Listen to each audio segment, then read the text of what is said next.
ആരാണ് ബേബി? ഞാനാണ് sir baby. ഇത് എന്റെ പേര് മേരി എന്നാണ് സാറേ. ഇവക്ക് പോലീസ് സ്റ്റേഷനിൽ വരാൻ പേടിയാണെന്ന് പറഞ്ഞുകൊണ്ട് ഞാൻ ഇവക്ക് കൂട്ടുവന്നതാണ്. മേരിക്ക് പേടിയില്ല? എനിക്ക് പേടിയുണ്ട് സാറേ.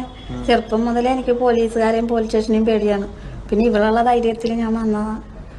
അതെ, നിങ്ങളിങ്ങനെ പോലീസ് സ്റ്റേഷനും പേടിക്കേണ്ട ആവശ്യമില്ല കേട്ടോ. ഞങ്ങളിവിടെ ഇരിക്കുന്നത് നിങ്ങളുടെ എന്തെങ്കിലും പ്രശ്നങ്ങളും കാര്യങ്ങളൊക്കെ ഉണ്ടെങ്കിൽ പരിഹരിക്കാൻ വേണ്ടിയിട്ടാണ്. കനകാംബരൻ അല്ലേ? കനകാംബരൻ ഞങ്ങൾ അയലന്തരത്തുകാരനാണ് സാറേ. അവൻ രാവിലെ എന്റെ ഭർത്താവും മക്കളും വയ്ക്കാൻ പപ്പ കുളിക്കണം. കുളിക്കുന്നത് തെറ്റല്ലല്ലോ. കുളിക്കൊണ്ട് കുഴപ്പമില്ല സാറേ. വെയില് കിട്ടിയിട്ടില്ല, അത് കെട്ടൂല. കുളിമുറി കിട്ടാൻ പറഞ്ഞാൽ അത് കെട്ടൂല. ഞങ്ങളുടെ വീടിന്റെ മറ്റേ വന്നത് കുളിക്കണം. എല്ലാം കാണിച്ചു തന്നിട്ടാണ് അവൻ കുളിക്കുന്നത് സാറേ.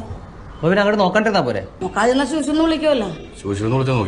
എന്റെ വീട്ടിൽ ആരുമില്ല, ഈ ഭാര്യ പിള്ളേർ അങ്ങനെ ആരും. അവൻ എല്ലാവരും ഇങ്ങനെ കാണിച്ച് അവന്റെ ഭാര്യ ഇട്ടേച്ചും പോയി കളഞ്ഞു. ഇവനെന്താ വല്ല വട്ടുണ്ടോ?